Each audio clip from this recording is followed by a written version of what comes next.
Well, hi, Trevor.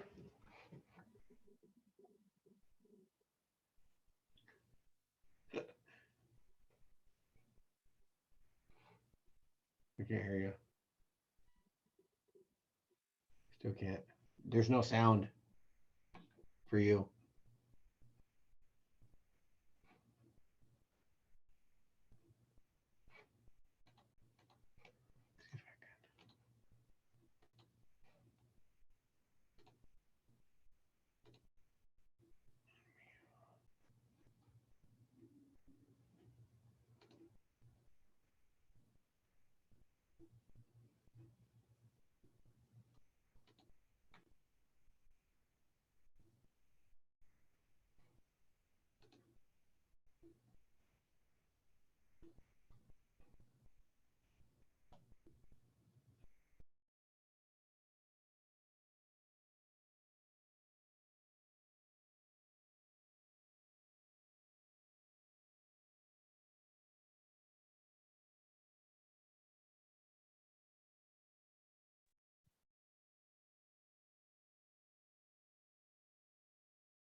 Good afternoon, Cynthia.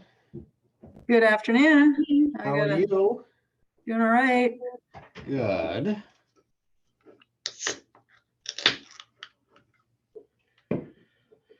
Oh. Cynthia, we didn't, if I remember right, we haven't scheduled Maze yet, right? Right. And I told, when I met with Zach, was it last week or whenever it was, I told him we need to do a doodle poll for May and June. Yep. So between you two. Yep, I'll send it out today. And so May and June, after June though, we should be in the review time, right, with FEMA? Well, we may need to meet in July, so we'll see how it goes. Okay. I mean, if you wanted, you could try to do a doodle poll for May, June, and July. And then if we cancel one, then we cancel. And then, yeah, I can do that. I think that's easy. Okay. I would rather do it all and get it all done. And right. That way we don't have to worry about it. So are you feeling caught up? Is that a loaded question? Yeah, that's a loaded question. Sorry. Yeah, no. Well, I'm caught up. Well, yes and no. I mean, I need to get going on the second part of Salem's plan. So, but I've been busy the last couple of weeks doing other projects. So. Gotcha. Yeah. We're still on point for timeline as we discussed last, 2 weeks ago? Yeah, just a minute. Brandon needs to mute himself. What was that question? Are we still on schedule for? We're still on schedule. Yeah, I'm aiming for that still. Yeah. Okay. Just trying to juggle a lot of things. Okay.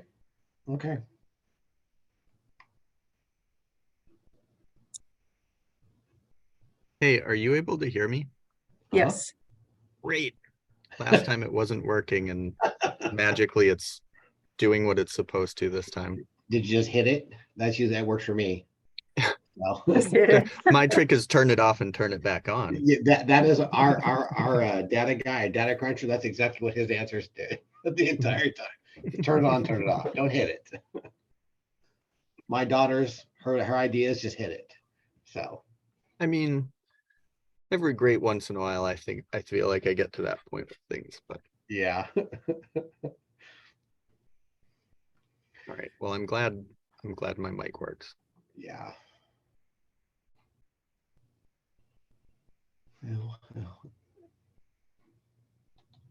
Cynthia, you want to give everybody a couple more minutes, kind of join, and we'll get started? Yeah. Okay. I'm organizing myself. I keep going between screens. I have two 49-inch monitors in my office stacked on top of each other. and so it gives me 6 screens. Oh my gosh. It is the best thing since sliced bread. I was going to operate out of one screen. I think I'm switching it around. Can never remember how I do it and what works best.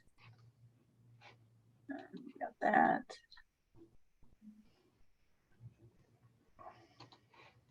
Okay.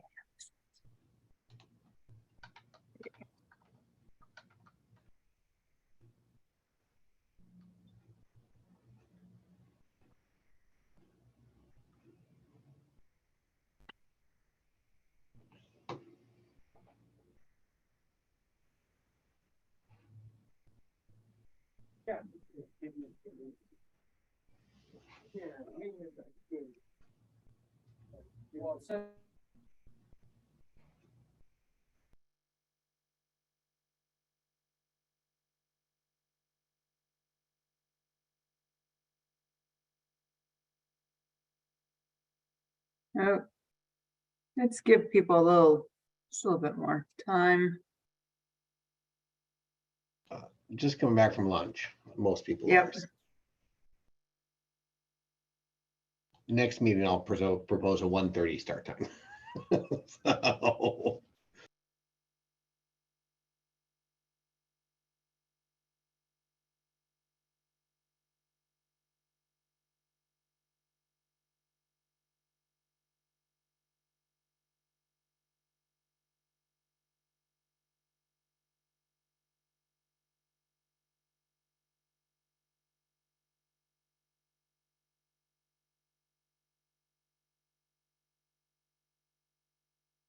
Let's see. Well, we could start. Got Corey in here and some other. Hello, everyone. Thanks for being here. We're a small group so far. Maybe more people will join us. I got the captions going and it's distracting me. I better turn it off. Okay, so if everybody could put their name and their affiliation in the chat, that would be great. So we can save that for attendance. I am gonna share my screen. Oh, let's see here.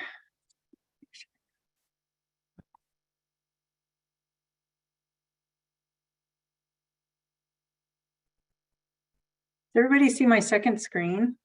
My PowerPoint presentation? Or no? The natural hazards mitigation plan?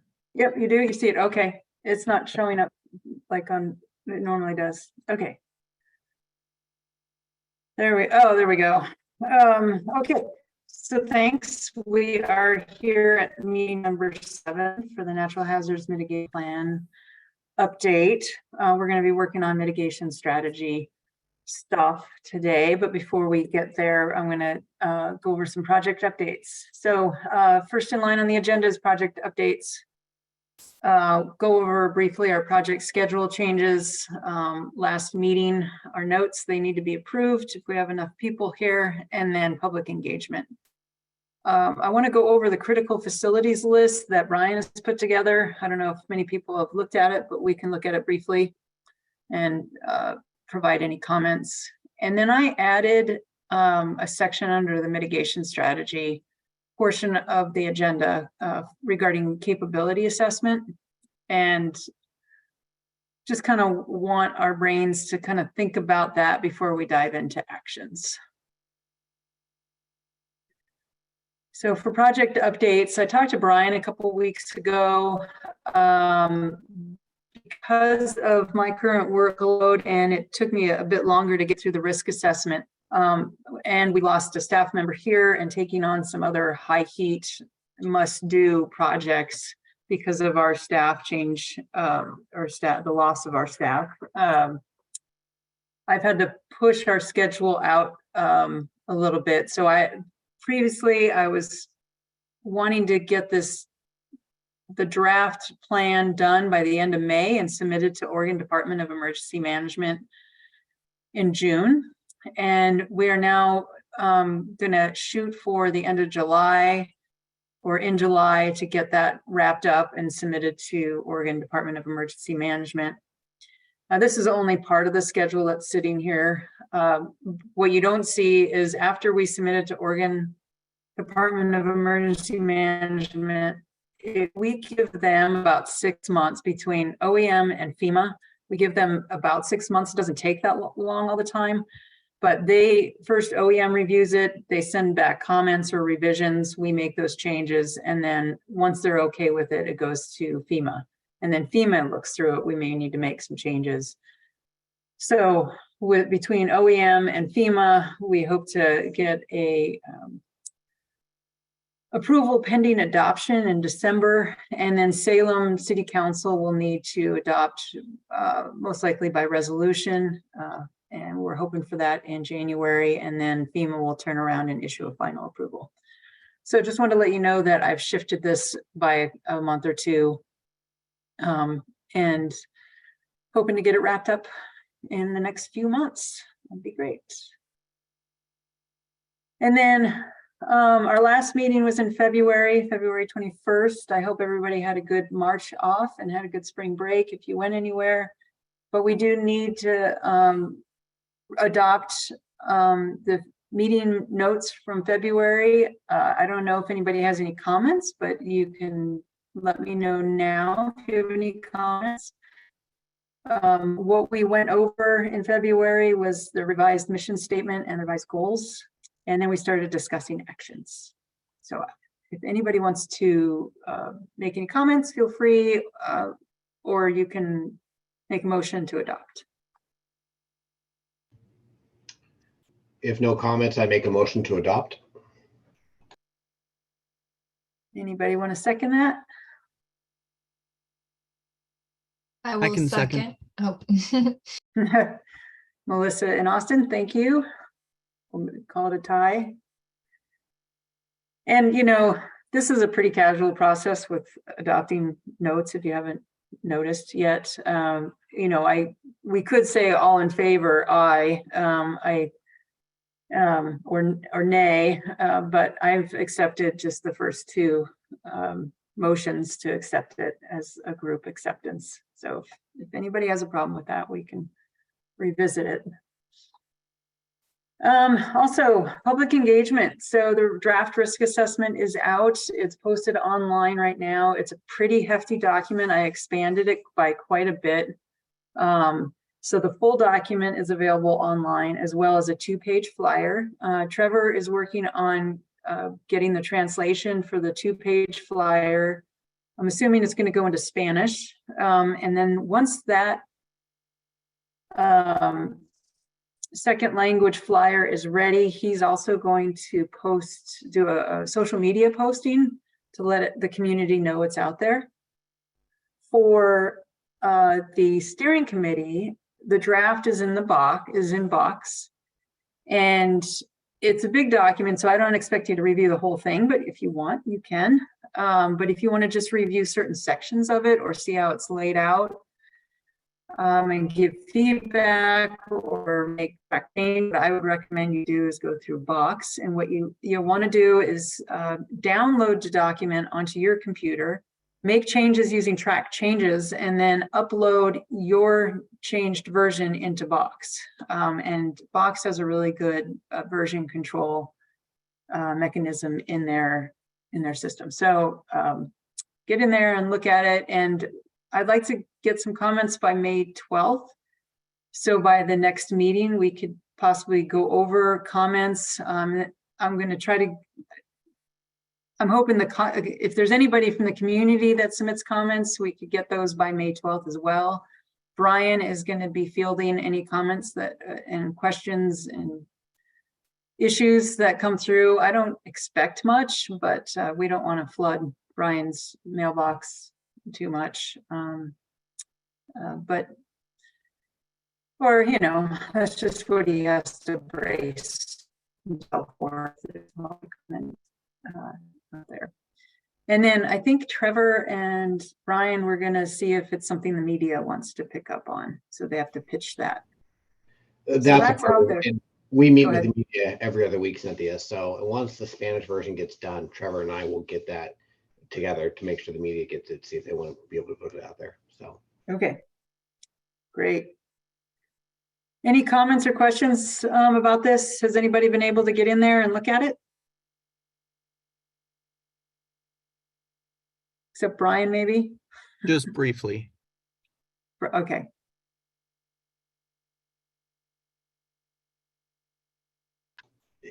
I will say that it's definitely different than what we've had in the past. You know, Cynthia and I talked about it, and it's a very large document. So if definitely take the time, and if you can review the areas that are important to you in your realm, then make sure that you get the comments back to me, or if there's any change that need to be made, we can get with Cynthia. Thanks, Brian. So critical facilities. So part of the draft risk assessment near the end, under the community characteristics, is the list of critical facilities. And what we did is I sent Brian 2 different lists. Sent him the list that was in the previous plan, and then sent him the list that Dogami had, Oregon Department of Geology and Mineral Industries. And then I also sent him an example of the city of Albany. And recently, city of Albany went through their critical facilities and they really expanded it. And it sounds like Brian's team really liked that idea. So they really expanded the critical facilities list. And I'm just going to get right into the list. There's 300, I think there's about 300 entrants. See if I can get it in here. There we go. So everybody see my Excel spreadsheet. Hopefully that's visible to everybody. So what I did with Brian's spreadsheet is I took out the fourth, that fourth column under facility type and just kind of grouped everything under facility type. I just grouped it a little differently in the risk assessment. And then I made a couple small editing changes, you know, maybe spellings or periods and stuff like that. But pretty much it kept what he has provided here. So Brian has separated these out by facility type. He's noted the priority of each facility from 1 to 4. He has included a lot of emergency response and governance, medical facilities, transportation, water, communications, energy, some miscellaneous stuff in there. And then he's also included a lot of mass care and shelter facilities, whether it's our schools and some other, let's see, I think we've got quite a bit of mass care and shelter. All the schools, I think there was special care center, senior living facility, healthcare complex, group homes. So quite an extensive list. I think it's great because we're including some areas that have not been considered before. And I have to thank City of Albany for really diving into their list and Salem following their lead. What I wanted to mention, Randy wasn't able to be here, Randy from Chariots. He had mentioned that he did not see the Marion County Administration Building. He says, I'm not sure, this is his comments, not sure if that is a building that needs to be listed, but I would like to ask the question. The facility houses the county commissioner's office, the district attorney's office, the clerk, the elections, human resources, and more. It also houses the administrative offices and customer service lobby for the local transit. The parking structure underneath under this building is listed, but not the building itself. He says, but I could have missed it. So Brian, I tried to find that building on this list. There's several Marion County buildings on here. So we might want to double check that and possibly put it on there. Okay, I'll get an answer back to you in about 5 minutes. What was it called again? Marion County what? He just listed it as Marion County Administration Building, and it's at 555 Court Street Northeast. And he says that the parking structure under the building is listed, but not the building itself. So I wonder if it just needs to be switched, like not the parking structure, but the actual building needs to be listed. Okay, I'll be right back.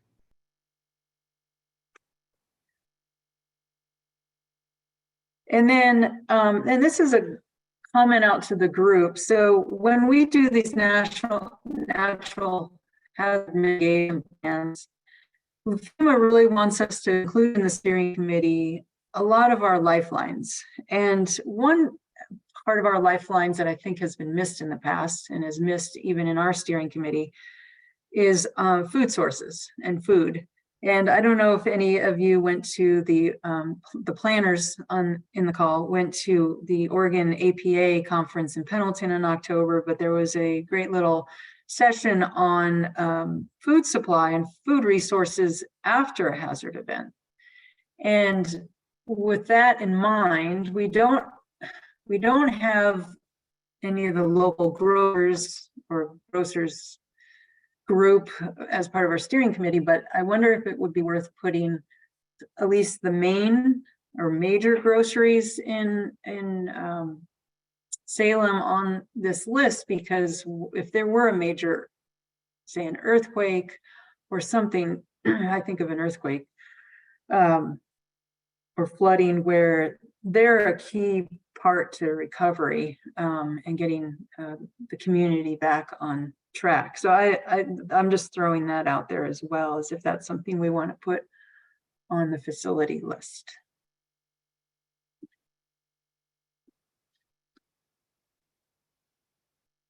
I don't know if Brian was around to hear that, but if anybody else has... I'm still here.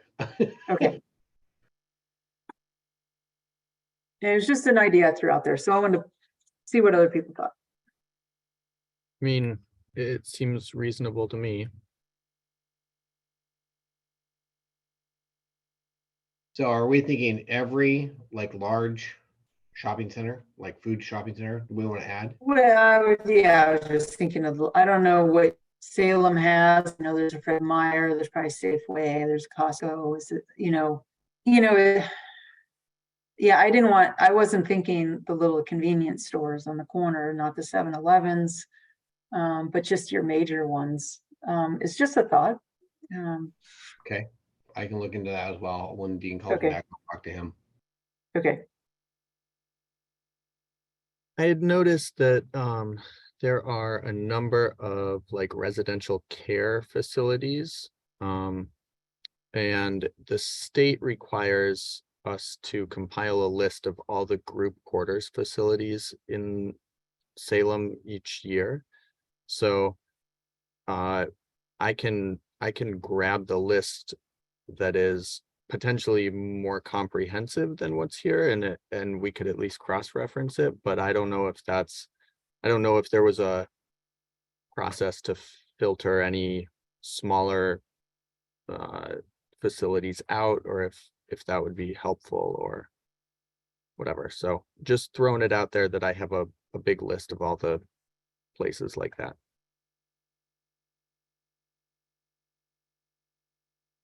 I think that's a good idea. And we could see how it compares to the list that Brian's team put together.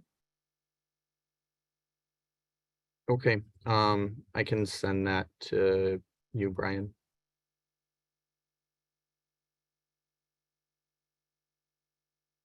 Brian's there. He might have stepped away. No, I'm here. Hold on. I'm talking to Dean about the 555. Just give me a second. Oh yeah.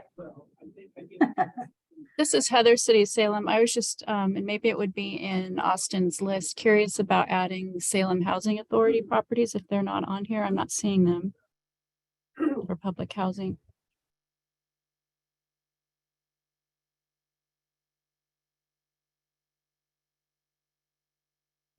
Search here. Is it Salem Housing Authority? Yeah, it's on there. Salem Housing Authority. It's under miscellaneous. Is that what you were thinking of, Heather? It is. My apologies. I tried to peek just now. I didn't see it. That's all right.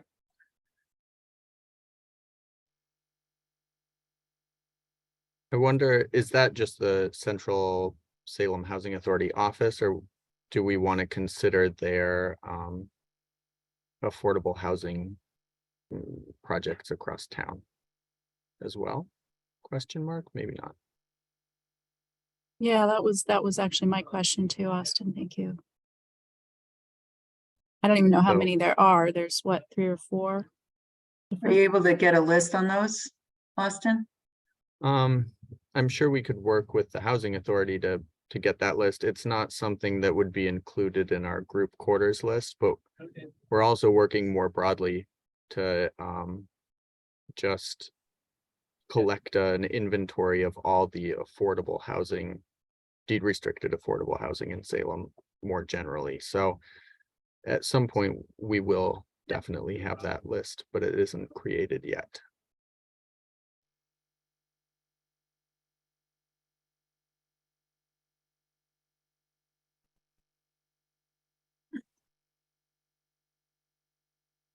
I was wondering if I wasn't seeing what you guys were seeing, so I was concerned. Okay. Let me get back in here. Okay, so we'll wait for Brian can get back to us. I'm going to move on to mitigation strategy. And something we didn't talk about before, but I think we need to think about when we are developing our mitigation actions. You know, that, you know, the phrase down here says mitigation requires capabilities necessary to reduce loss of life and property by lessening the impacts of disasters. So looking at Salem's capabilities, you know, there's several types. There's 4 main ones. You've got planning and regulatory. Of course, our ordinances, our policies, our local laws, you know, we've got state statute, you know, and other plans and programs related to guiding and managing growth and development. There's also our staff and the skills, and this can be private or public sector. We've got, and that falls under the administrative and technical aspect of the community capabilities. So staff and their skills and tools that can be used for mitigation, planning, implementation, and resource coordination. There's also the financial aspect. This is where you access or you're eligible to use funds for mitigation, knowing that mitigation costs will vary. And then there's education and outreach programs, some of what Salem has already, programs and methods already in place used to implement mitigation activities and communicate hazard-related information. Oops, went too far. So these can be grouped in different ways in the plan and elsewhere. So Salem is already demonstrating we have a set of capabilities by initiating the mitigation planning process. There's public information and warnings out there. There's operational coordination, integrating into other planning efforts. You've got community resilience. We're working on the long-term vulnerability reduction, which would be your mitigation actions. And then under your risk assessment and your hazard identification, addressing it in there as well. And I have addressed a bit of that. At the end of each identified hazard in the risk assessment, I have this section called mitigation activities and resources. And I've tried to pull out as much as I could that relates to that specific hazard. Some of them are going to be over multiple hazards. I think I called out the climate action plan multiple times. But there's a floodplain management plan, there's the water and conservation plan, there's the drought contingency plan for the North Santiam. So there's a lot of that's been pulled out. I'm sure I've missed a thing or two, but we can bring those in, bring it full circle later on as we work through this plan. So before we dive into mitigation actions, we just want to understand what, you know, or at least have in our mind what the city has when it comes to planning and regulatory types of capabilities, or financial, administrative, technical, education, and outreach. And this, you know, this is not just all on the government side. whether it's the public transit, chariots. I was hoping Randy was here. I did ask him before he said he wasn't able to make it. Hopefully we can get some response from him. There's might be something through his organization that we can lean on when it comes to mitigation action and mitigation strategy. So with mitigation actions, this is the heart of the plan.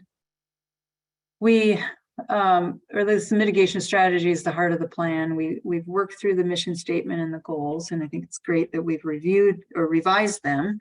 Moving on to the actions, heart of the plan, and what we want to start out with is, so as defined, hazard mitigation is any sustained action taken to reduce or eliminate long-term risk to human life and property from hazards. We want to differentiate that from preparedness and response, which is an action taken to improve emergency response or operational preparedness. I just want to separate that difference. So we're looking at how to mitigate or reduce or eliminate long-term risk to human life.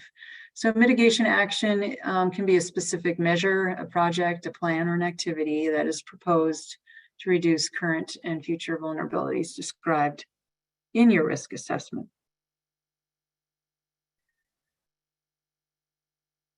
There are types of action that can be taken. We've got local plans and regulations. I've provided some simple examples here that I got from the example handbook from FEMA.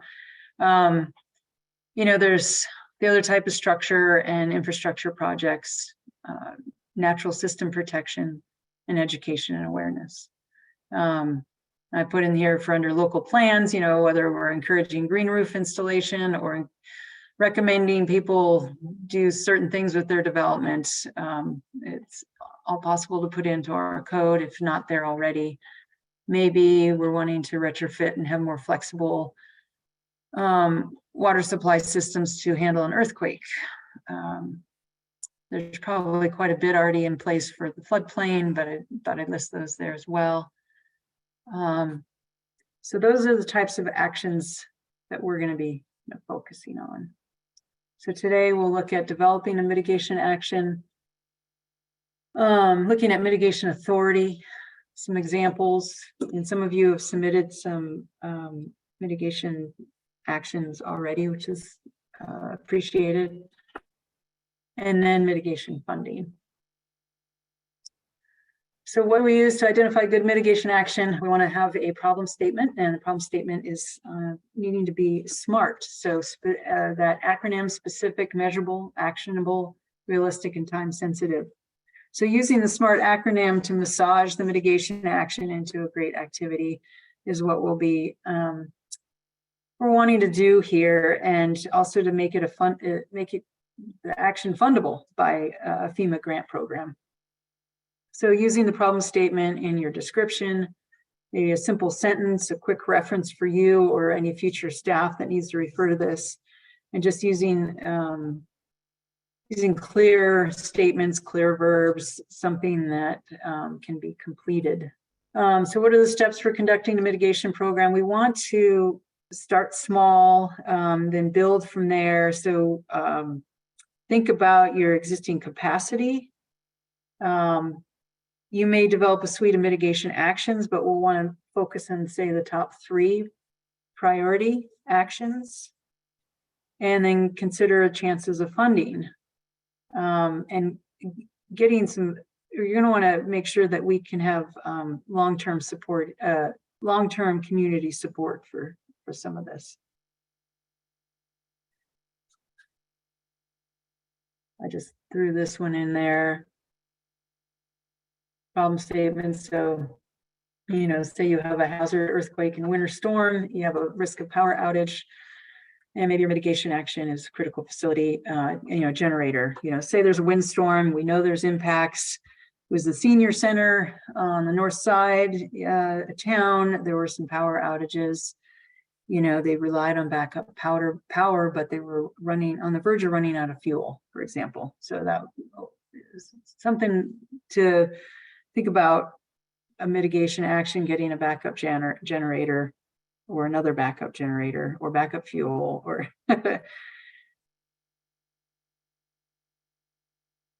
So how does FEMA see mitigation, action, development, and implementation? They want to see that your hazard is identified, address the known hazard risks or vulnerabilities to the community.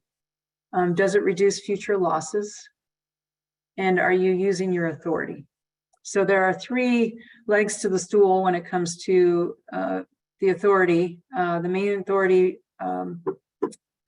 key areas of authority are emergency management, public works and infrastructure, and planning and development growth management.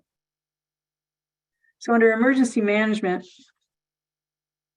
well, I'll back up. There's probably some other mitigation pieces to the pie here, but we're just going to focus on these 3, emergency management, public works, and planning and development.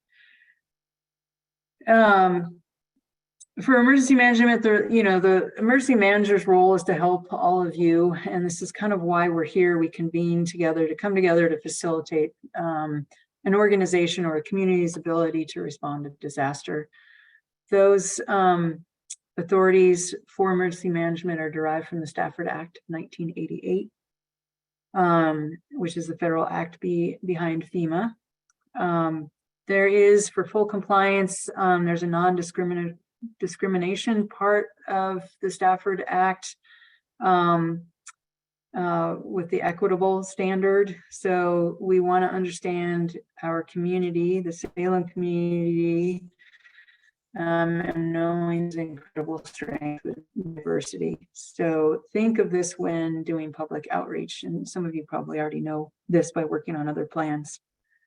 So their authority includes emergency planning, training and personnel, backup power, evacuation routes, etc. So then there's also planning. So planning is another piece, and FEMA knows that states have these authorities.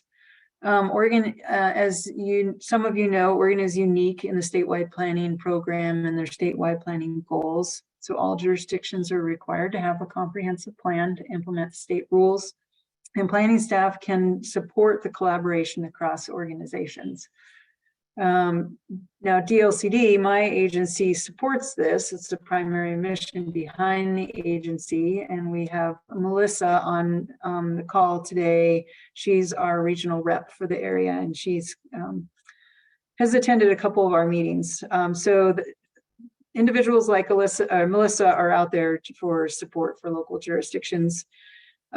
My role is not necessarily in that regulatory role. My position is a little different, but we are part of this agency that helps collaborate and work with other organizations and jurisdictions. So our statewide planning goal 7, is our natural hazards. And with this, if you have this in the natural hazards mitigation plan, you have the hazard characteristics, it can help you update your goal 7 in your comprehensive plan.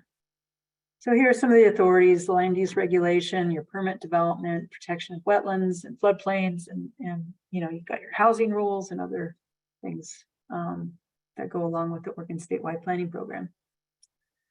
Public works is another leg of the stool, and infrastructure, not totally clear on all its authorities, but I believe there's probably building codes in there.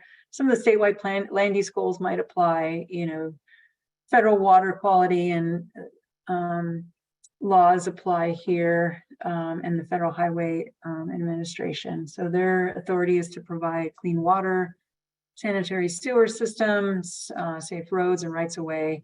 This also has the financial authority to issue bonds and taxes. And then power and communications fit under here as well. So a couple of examples. So say you're thinking about, wanting to get some generators. Your priority is, say, water supply, sewer, critical facilities, or your emergency operations center or mass care shelter. You want to have backup generators. So that's an example of what in action. One note: it's fundable under a hazard mitigation grant program, but what we would what we suggest is that you make sure you request a 5% initiative. And so these can be hard to meet the benefit cost analysis if it's something other than that. So requesting a 5% initiative.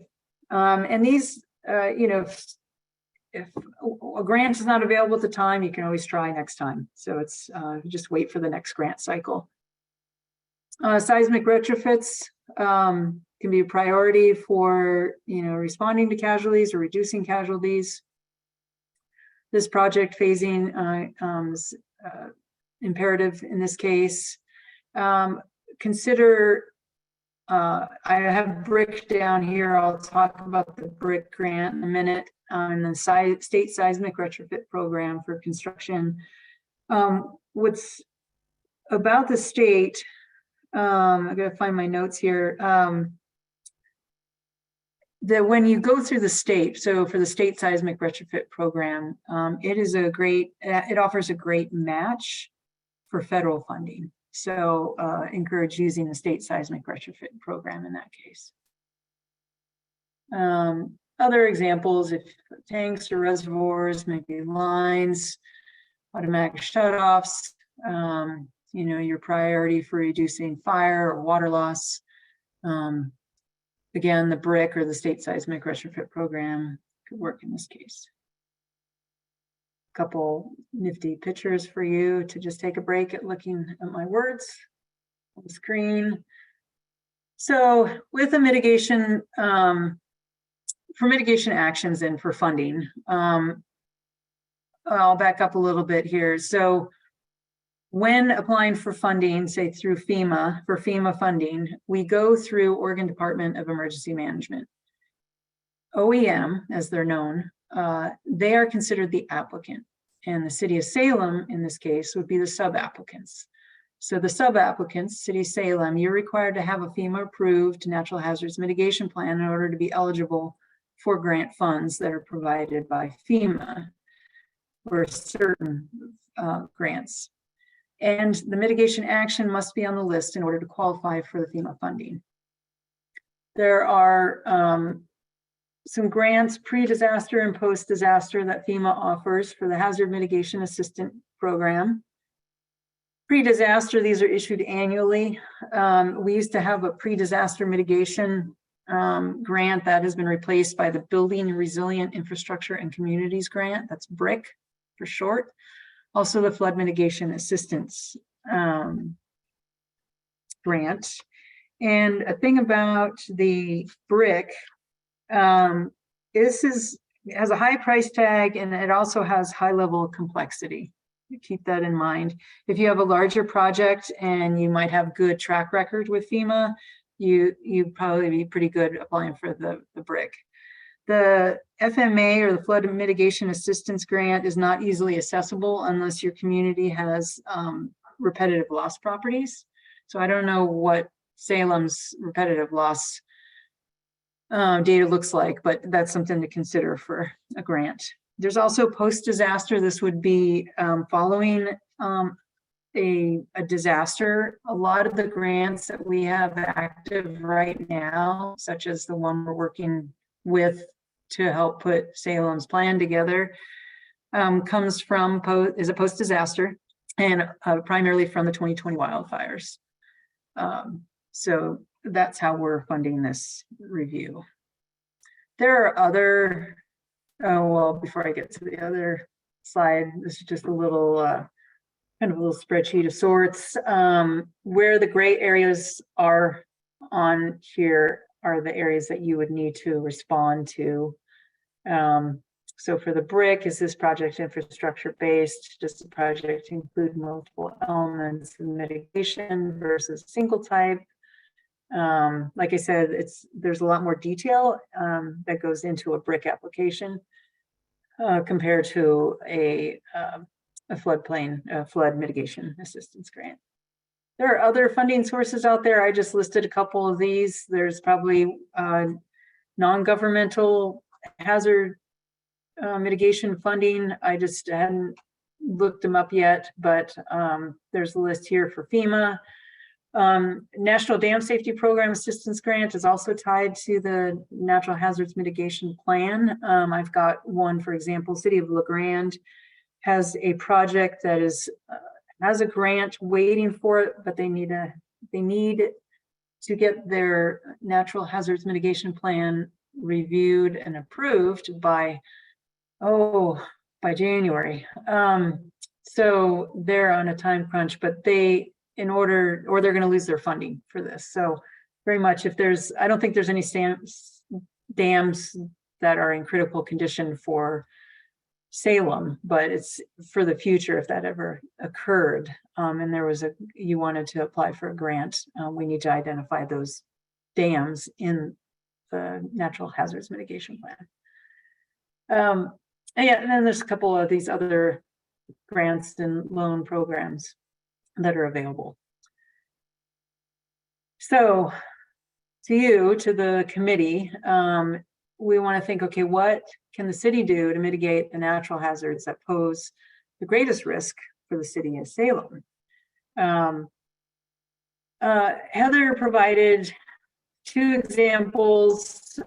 She grabbed these from the climate action plan. And also Austin had mentioned them in a previous meeting, or at least one of them.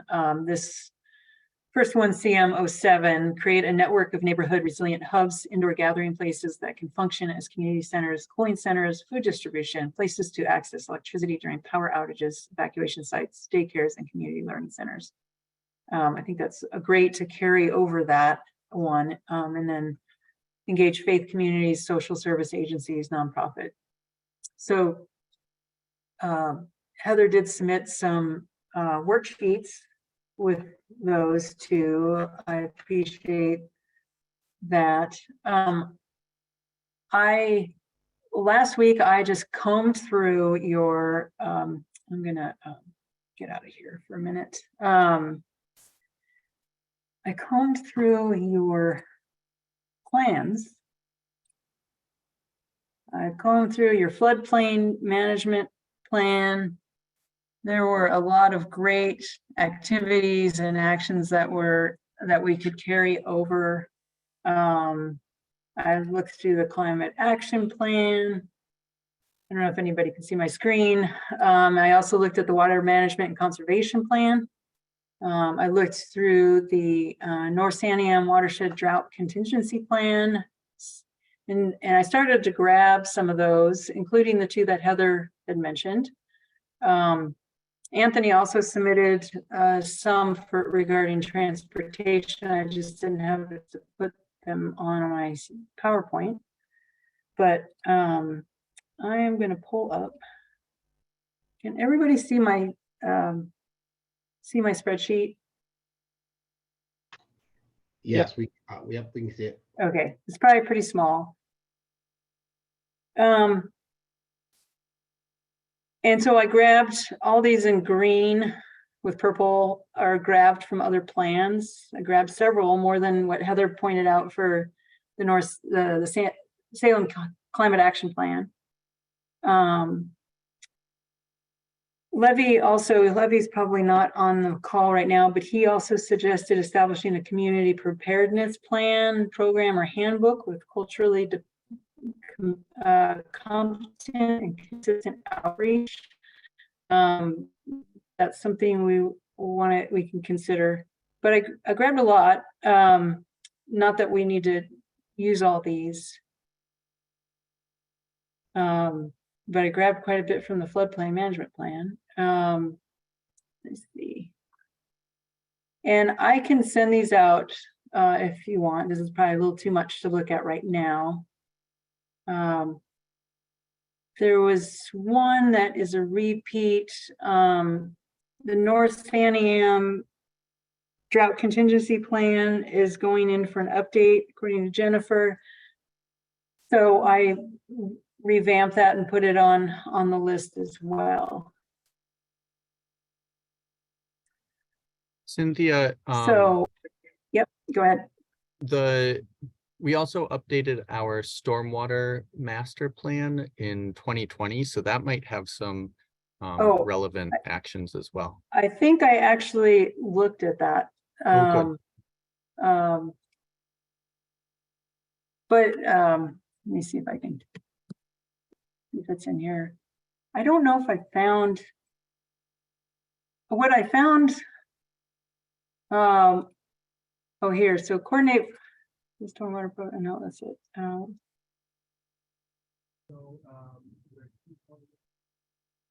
I just have grabbed some other stuff. I don't think I grabbed anything from their plan.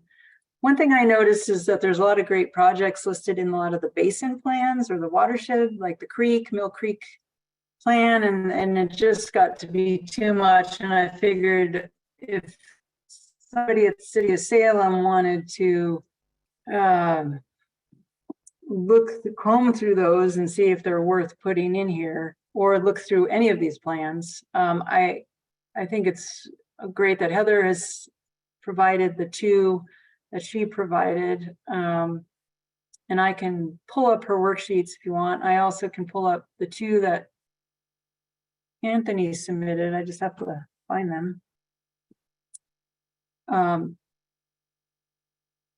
So I wanted to open it up to the group of any thoughts. And I don't know if Heather wants to talk about what she submitted. And I don't know if Anthony's here. No. Oh, Anthony is here. Anthony can also talk about his transportation plans.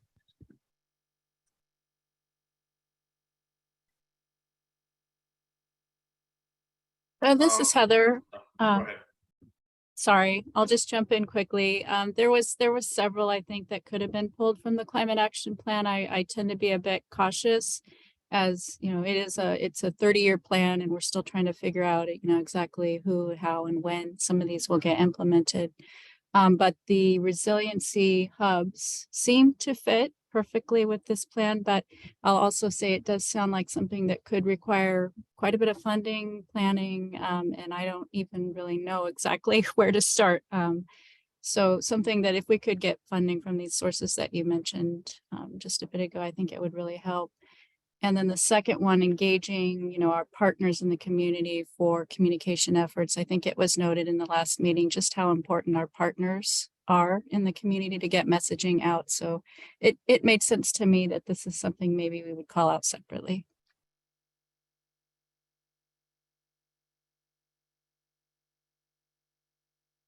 Anthony, I can pull up your transportation. I mean, they're pretty simple. I can talk to them. Okay. Yeah, the first being, we have, to just, map out, keep abreast of what our emergency routes need to be, and the conditions of all the facilities along those routes. We do that already, but I think it's probably something that we can make a little bit more readily available and visible to all our partners and all of the agencies and organizations that we work with on this kind of thing. And the other one, and there's a lot in the TSP that's kind of related to that already, right? And we've talked about that in previous meetings. The other one that we haven't talked about as much, that's coming up a lot as the topic now, is equity and its impact on transportation options. So, historical inequities are a barrier for transportation in, non-emergency situations, right? So it, stands to reason that they would be, if not more so, in emergency situations. And, trying to analyze what are the best practices for avoiding that, and understanding where our marginalized populations currently are in the city, and we're already working on that, and how to apply what we're learning about where our marginalized populations currently are, and thinking about that in an emergency, like transportation in an emergency context. What do we need to be doing to think about reaching those populations, both before an emergency happens and during an emergency? The specific thing we're doing right now is developing a system to score each census tract in the city, in terms of where inequity, or where marginalized populations are currently exist. And once we have a good sense of how we want to approach that and where those populations are, and how we want to sort of, loop that into our prioritization methodologies for our projects now, to keep the emergency context in that conversation is, the long and the short of it. So thanks. Hey, Cynthia, can I jump in there and ask a question? Anthony, how do you guys, when you talk about the marginalized communities, those individuals, how do you guys map it? And do you guys have like an overview of the city and you So, map those communities out? yeah, so it's something that we've been working on a lot recently. As our emphasis on equity increases. What I've been doing, and I mean, the system that we're putting together hasn't even gone to council yet or anything. So I'm going to tell you what I've been working on, and hopefully it ends up being what we go with, but it might not be. So what we've been doing is taking 8 categories that have been identified by the Mid-Willamette Valley Council of Governments, our metropolitan planning organization, that sort of lead to populations being transportation disadvantaged. Those 8 categories are, I might miss one, but it's like people age 65 and older, households with 0 cars, limited English households, Hispanic or other race households, age 15 to 17 population, and there's a couple more, just disabled populations. We have that data by census tract throughout the city. And what I've been doing is just normalizing that data to come up with an individual score for each census tract. Because I think where we might be going in the future is just having equity as a percentage of every project that we score. So for example, if at least in public works, for example, if we decide that that equity is going to be 20% of a weight out of 100, so a census tract that has the highest inequity will have a score of 20. Right. So then the other considerations that would go into the transportation project, things like, street classification, proximity to schools, proximity to transit, all that would be comprised of the remaining 80%. So we've developed a method, that scoring methodology, and we've mapped it out in GIS. I haven't disseminated it to the city yet because I don't know if that's the way we're going. It feels like that's the way we're going to go. But I know that Brian Martin, our director, and the city manager are going back and forth on that still, along with the council. But I can share with you what I've been working on if you're curious. Yeah, well, that's why I asked the question, because I love the fact that you said you GIS'd it, because we talk about critical facilities and we talk about identifying those individual communities that are need the emergency and the non-emergency transportation and so forth. And so if we can GIS those individual communities, and then we talked about, Heather had a great idea about the identifying those meetings points during those critical times. If you identify those, GIS those individual communities that need a little bit more help or a little bit less resilient than other communities, we can focus resources on those during times of emergencies. And having that pre-planned prior to the emergency happening is critical to us being successful in helping the community. Yeah, so I'll share what I've got with everyone, but like I said, it's still kind of in progress. So I think we're zeroing in on something, but it's still in progress. But I'll share it. I also think. Oh, go ahead, Austin. I think potentially Anthony's process could be adapted to be more specific to natural hazard vulnerability as well. So Anthony's going to identify transit disadvantaged census tracts. That doesn't, it could align closely, but may not necessarily be the same as a natural hazard vulnerable tract. Could be. So, Yeah, exactly. you know, it would be worth thinking about what other variables might contribute to climate vulnerability, I guess. And Yeah, then, agreed. and then looking at having a different scoring system for the purposes of natural hazard mitigation.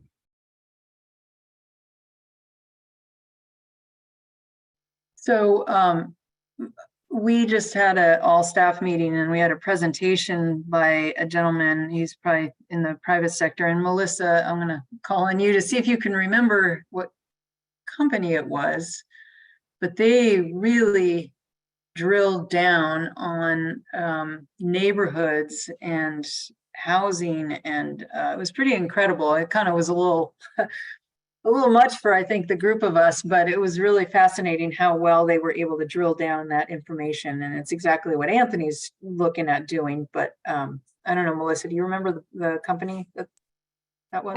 I know his title was landscape architect, and he was working for, I think, more of an architecture-based firm as a part of a partnership on projects in the metro area.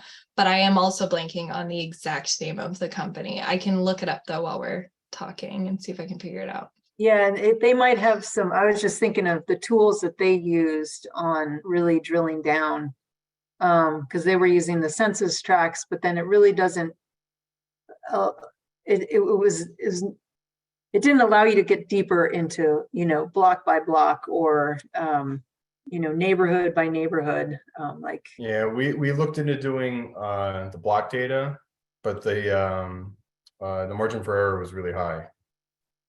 So you know, once you get down, and I don't know what these folks did, but we found that once we drilled down that deep into the ACS, it's the American Community Survey that comes out, I guess, annually or biannually, I'm not sure. That once it drilled down to block by block, sometimes it would have, you know, population of, you know, 500 plus or minus, you know, 470 or something like that, right? So so yeah, we didn't feel comfortable going that far. So you know, there are 42, we mapped out 42 census tracts that are in the city of Salem or touch city limits. And yeah, I do wish we had better data, because I'm sure there are going to be outliers within that and kind of confounding things. But so far it's painted a good picture that I think supports what we know sort of qualitatively, right? I think they were using a probabilistic approach which allowed them to downscale the data, and then they were kind of ground truthing it also, which they found it to be fairly accurate. And he was going in the nitty gritty of GIS speak that I didn't quite understand in the presentation, but they had a very kind of progressive and new model that they're using that seems pretty accurate. And yeah, if you could share that, would be great. I'd be really interested in seeing that.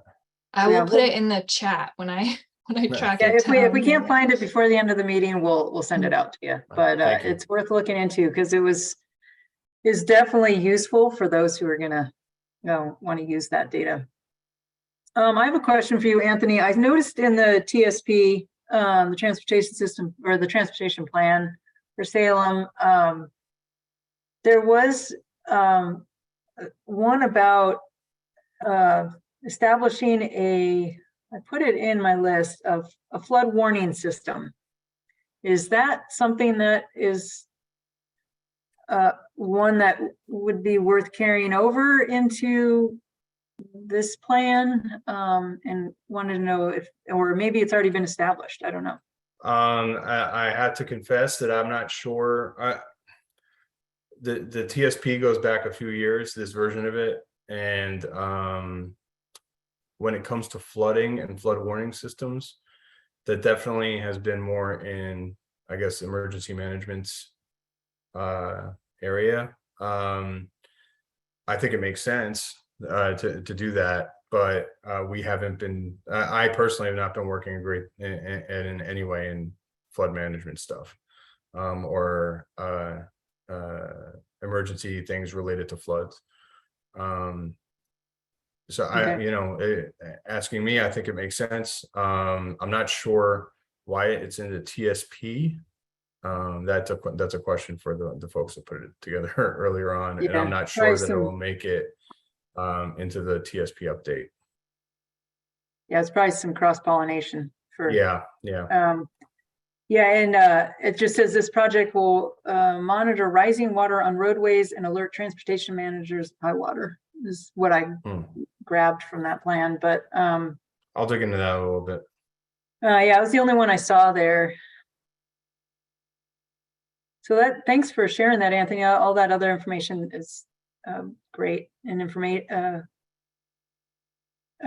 worth putting in there. What I was going to ask, since Brandon is on the line for the North Santa Ana Watershed Council, I grabbed, I believe the North Santa Ana Watershed Drought Contingency Plan is going to be going through an update, and then anybody else, not just Brandon, if somebody else knows this answer.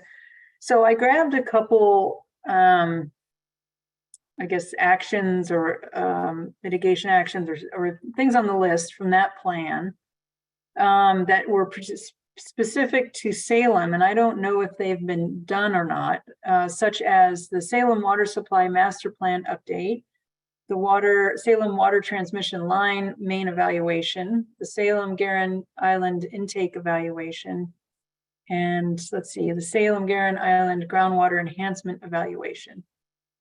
And I don't know if those are worth carrying over or if they've been completed or whatever. So if anybody has information on that. Good. It looks like Brandon may have dropped off the call. Oh, okay. I see Brandon. Okay, darn it. Anybody else know anything about Jennifer was the one who gave me the information that it's in the process of being updated. So I don't know. I could ask Jennifer if any of those, or Brandon, if those are still worth keeping, when they go through their update. I know there were facility updates to Garin Island. I don't know anything more than that though. Maybe I forgot his name, who works at Public Works. Zach, maybe? No. Maybe Keith or Jason. Yeah, I'll have to look at my list. The one who knew all the information about the new water quality water plant thing that they've got there, for the algae stuff. I'm spacing out the name of it right now. The ozone? Yeah. Who's that? I wonder if maybe Mark, do you have the information? Yeah. We as part of our SEMP update, we created a hazard annex called Water Assurance Plan, and it references our sonotoxin response plan, our regular water operations plan, and our water conservation plan if we have to go into curtailment. So that's all referenced in Annex HA-M, I think in the SEMP. And then, our ozone plant has been functioning quite well for almost 2 years now. So we don't really have anything special about it anymore. It's functioning, it's doing quite well. We hope that it continues to handle any algal toxins that may come its way, but we've had 2 relatively minor algal summers. So we haven't put it through its paces yet with algal toxins. So not that we really want to, but we are curious just how well it will function. So Mark, I had looked through some of the those plans and tried to grab some, you know, I can't remember when that was put together. It's fairly recent, I think. Yeah, we're in the process of updating it right now, Cynthia. So Oh, re-updating it? Okay. all the documents fully updated by the end of next week, at least for ready for review for on our portion. So. Oh yeah, and I think let me know when that gets through, because then we could, you know, if there's anything in that plan or plans that might be worth carrying over into the natural hazards mitigation plan, that would be, we could use that. We could just borrow it and put it in. Yeah, I should have it done by Thursday of next week for the full review. So, and I'll send the links over to you.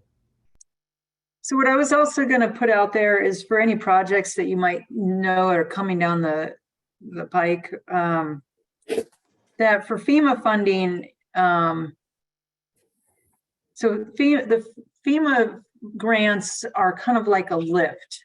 So if you've got an existing project, but you could add something to it to make it a little better, you know, so that some hazard mitigation type aspect of the project, you can lift it with FEMA funds, and not, maybe you wouldn't be funding the whole project, but just part of the project. So let's just keep that in mind. And what I was going to mention too is that if you have a project in mind, you can do like a pre-application with Oregon Department of Emergency Management. You let them know the mitigation action, what is the hazard, and a little small write-up of the project. Give that to OEM, and they'll let you know when funding sources come through or are opening up for full application. I'm working with the Lynn Benton Community College. They're planning on building a new ag center, and they're going to try to lift part of that project with some FEMA funding. So that's going to be one of their mitigation actions that they're going to put in their plan that they're working on right now. Any other thoughts, comments, questions?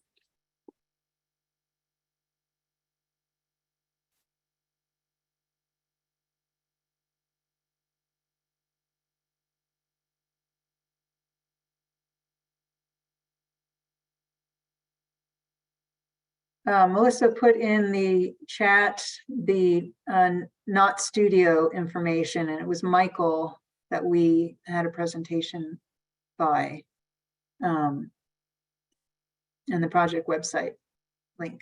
So Anthony, if you're still on, grab that from the chat. Thanks.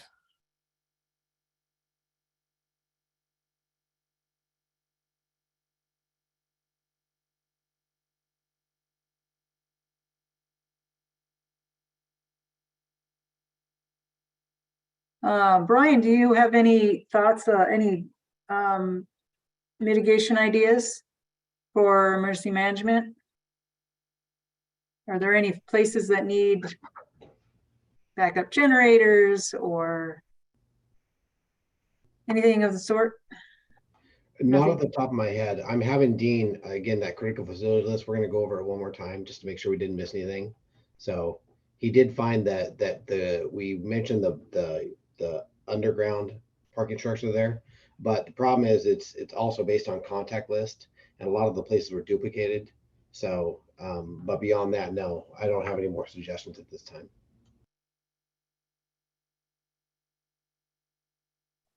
What I might do is I might put kind of like a draft action list together. Some of them will be carryover from the last plan.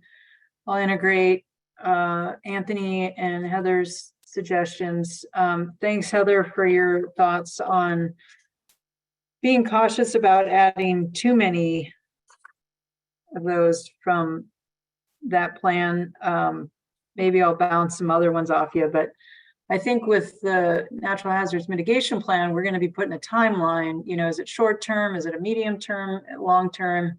With the climate action plan, you know, if that's a 30-year plan, you know, and some of those projects are going to be long term. You know, creating that network resilience hubs, that might be done definitely in phases. So, but what I'll do is maybe I'll kind of sort through this and see if I can piece together some new stuff.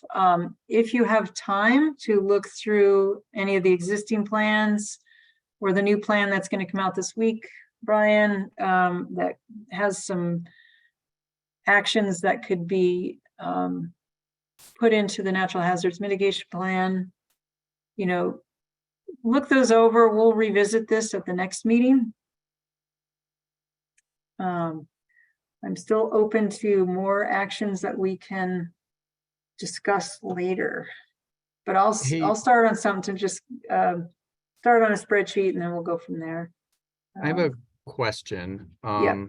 Is it appropriate to include projects that it seems like are likely to happen or are already happening that relate to potentially mitigation? So I'm thinking about the city's recent bond to includes money to do a seismic upgrade of City Hall. So is that something that should be in there just because we're doing it?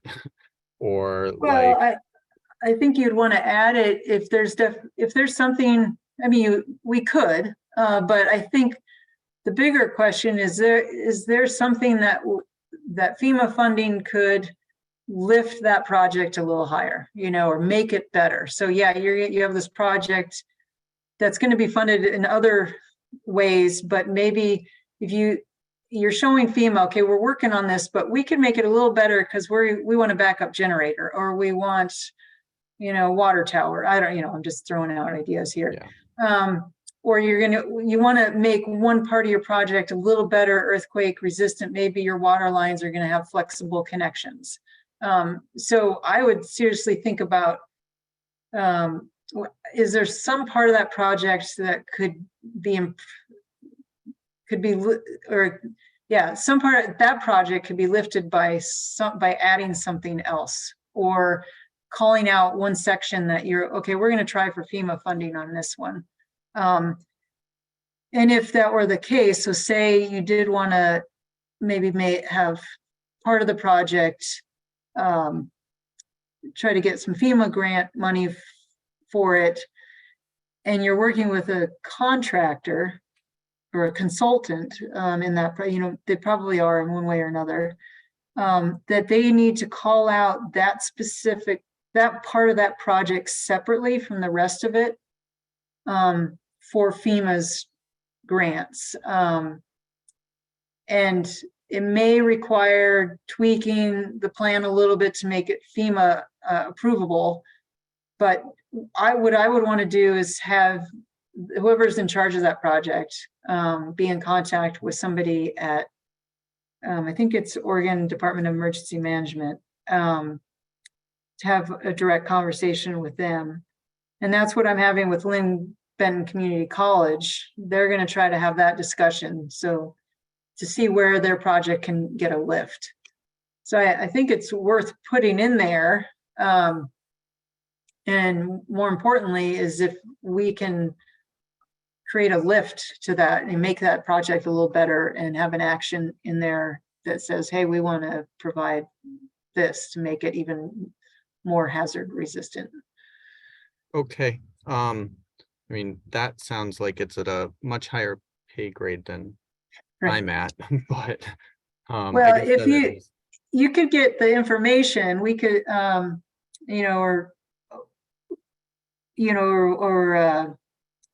think we could maybe somehow massage that into our plan. If you can get some of the general information, and then they can either be in contact with me or I can put them in contact with the right person at OEM or FEMA. Okay.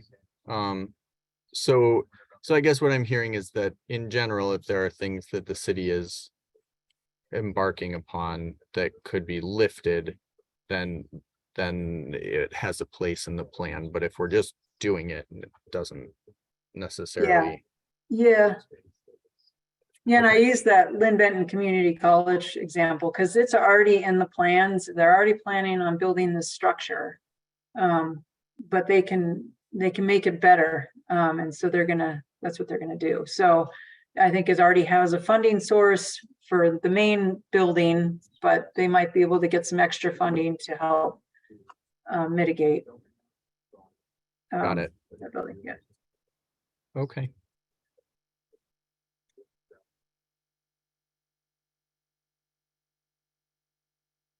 Any other questions, comments? So we're going to have to hash out some of these actions to make sure our mitigation plan is good. So if you have time, work on some of this. I'll also, at the same time, I'll put something together. Brian or Zach will be sending out a doodle poll for meetings in May, June, and July. And if you could also review, if you have time, some of the risk assessment that's in box and provide some track changes or comments in there, that would be helpful. And then we'll just continue next month on the mitigation strategy. Any other last comments? Get you out of here 15 minutes early or 45 minutes early, depending on how long this was supposed to last. Hey, Cynthia, how long do you want the next meeting? Do you want it 2 hours or 2.5? Hour and a half to 2 hours. Okay, we'll just do 2 hours, and then I will put out the doodle poll today. Melissa, do you have anything? You just popped in. No, I was just gonna thank everyone and thank you for running the meeting and yep, say goodbye and hope everyone has a great afternoon. Okay, thanks everybody. Thank you very much. Thanks, Cynthia. Thanks, everybody.